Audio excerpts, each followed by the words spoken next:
Hey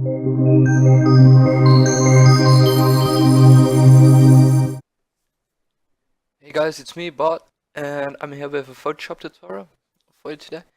We'll see if we can recreate this logo, which was a question by the Pi69 on the PhotoshopForums.com. I've saved the logo, and I'm just gonna drag it into Photoshop. The first thing we notice is that it's a transparent logo. It shines through, so it's gonna matter if it's against a green color or a white color. For the sake of this tutorial, I'll get a white background behind it, but as you can see, there's a slight gradient in this as well, and I want to know if the gradient is because of the transparency or if the gradient is because it's a gradient from white to black, if you get my point. So in order to do this, I'm selecting the layer with the actual logo, and I'm just gonna spam Ctrl J to make a decent amount of copies. Now, as you might have seen, is with every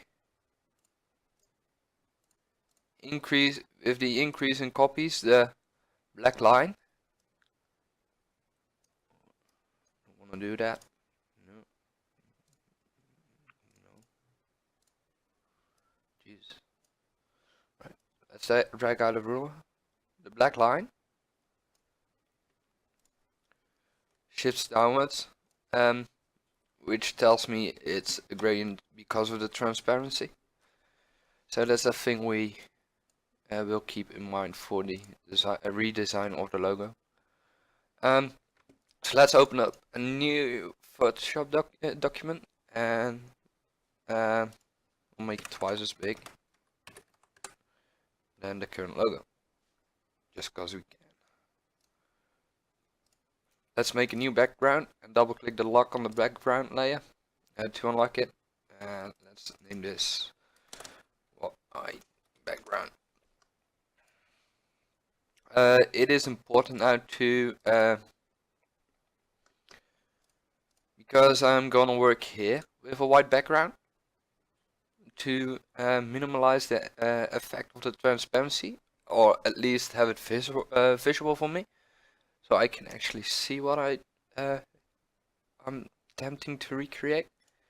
I'm working against a white background here as well. So we got a shape, and we got some text. So let's get our pen tool out. Actually,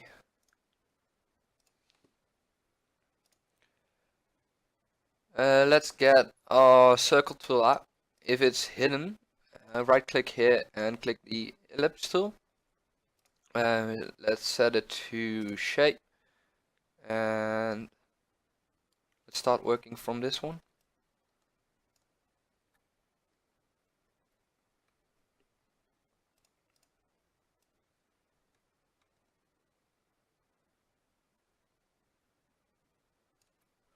So when I get a shape that's almost right, you could say, I'm gonna click the path selection tool, which is the black arrow over here. And again, if it's hidden, right click and select the path selection tool. And after clicking on the path, I'm gonna hit Ctrl T, scale down, and have it roughly the same size.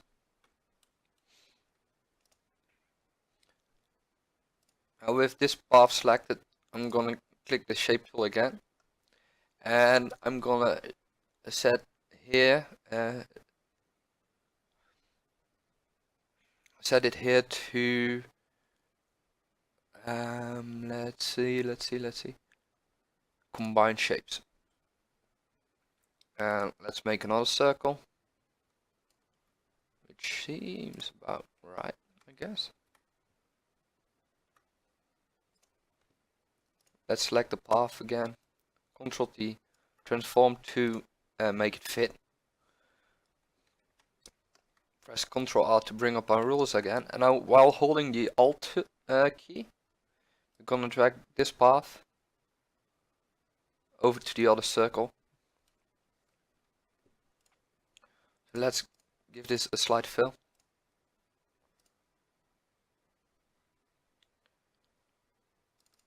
Let's give this a slight fill, which isn't working, I guess. I don't know why.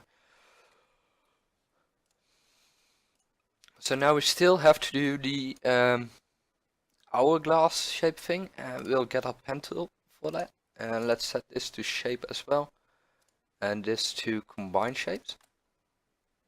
I'm going to aim for the top of the circle here, and I'm gonna click and drag to the side.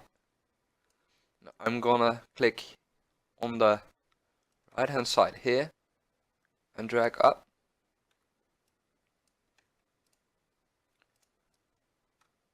These handles should be about the same length.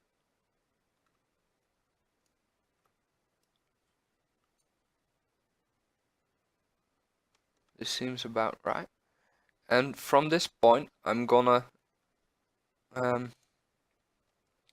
while holding the Alt key, I'm gonna click the point. This gets rid of the second handle. And I'm gonna click on the bottom of this circle. And whilst I'm doing that, I'll drag to the left to about this point. I'm gonna, while holding the Alt key, I'm gonna drag this handle in to be sure the shape we're creating right now remains within the circle. And from this point, I'm gonna click on the right hand side of the bottom circle and drag upwards again, downwards, sorry. I'm gonna click Alt and close the shape.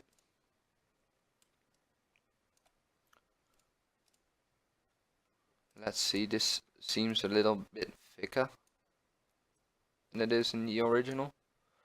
I'm just gonna drag these handles a bit in, just to tighten it up. I'm working at 1600% here, guys, so the small differences will not matter that much. So let's see. Let's zoom back out, and now we got a shape. We can give this shape any color we want. Of course, you can do this with your own shape, your own image, as long as it's a shape and the color doesn't matter, because we're gonna apply this gradient effect to this in a later stage. So let's grab our move tool and move this shape from this to this, from one document to the other, and here we're gonna resize it just as we want it.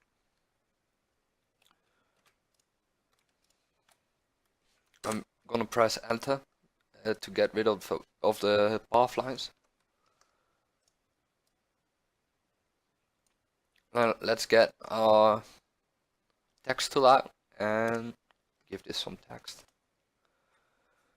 Let's see. It was kind of a blocky font, so I'm just gonna grab a block font as well. You could, of course, look for the actual the actual font that they actually used, but I think it's more about the effect rather than recreating the whole stuff. And let's type out your text. I'm gonna type out fix from Fix Designs. You can do this with any text and anything possible. I'm just gonna, I want the P to be slightly bigger.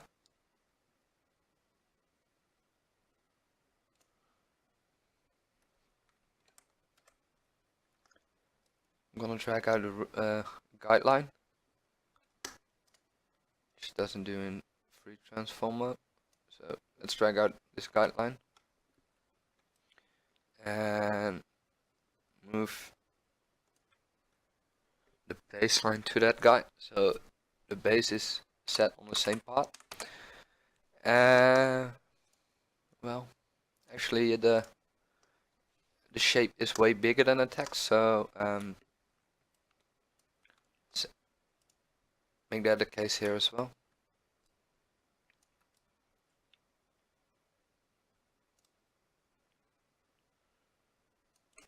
Kind of in between.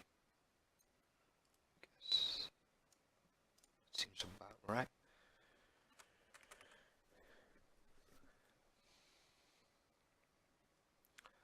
We could give this text a color, but the color isn't really gonna matter, as we'll do the color in the layer style effect. So what we're gonna do now is select both layers and group it, and we're gonna apply some layer styles on this. So right click group and press blending options. Take the fill all the way down to 0% and let's set a gradient overlay from black to transparent.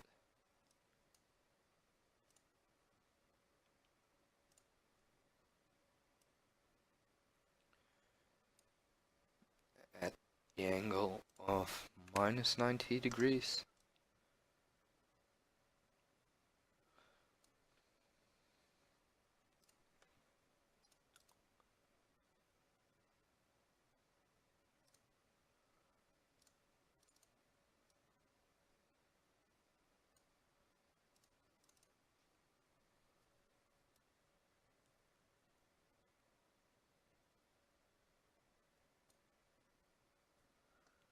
Let's see, that seems about right. And let's give this an inner shadow as well. The angle of 90 degrees. Distance of 2 and the size of 2. Size of 1 even.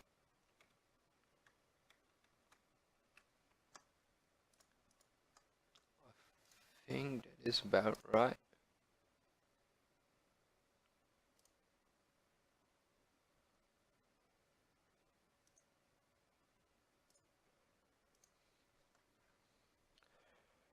Bum, bum, bum.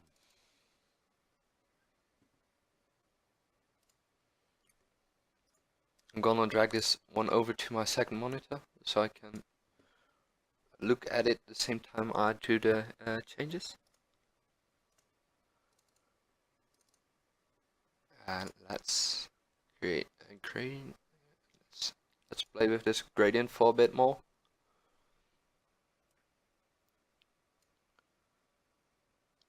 Let's pull this one in and let's set this one at opacity of 10%, so it doesn't fade all the way. 15% even. Let's hit OK and let's see how they match up.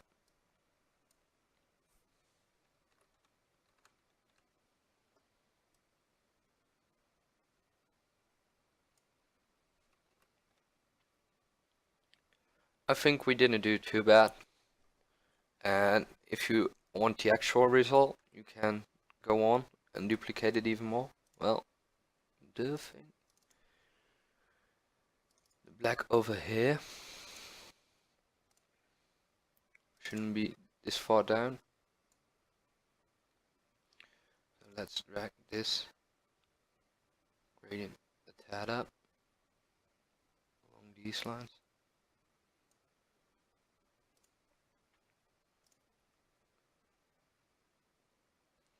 Let's close this logo and let's save this one to any location we like. Logo, recreate it, and if you were to change the shape,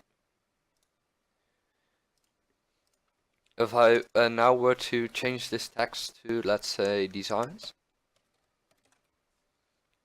the effect will automatically apply to the text changed.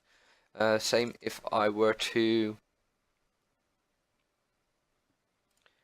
add another bubble right here.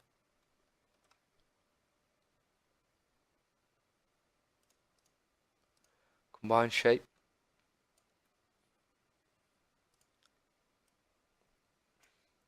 The effect also automatically applies.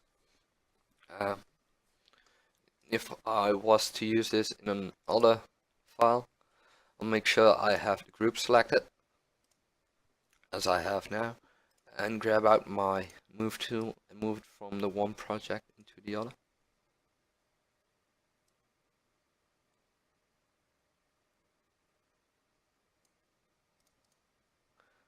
Guys, make sure this is checked off. My bad, sorry.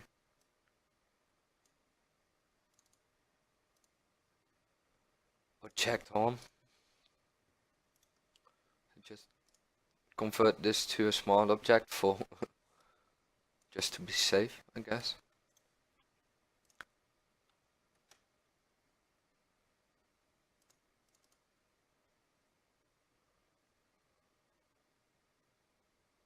Oh yeah. Guys, I'm gonna end it here because I'm running into a slight issue I don't know much about. So thank you guys for watching. If there are any questions, leave them down in the comments or come find me on photoshopforums.com. Cheers!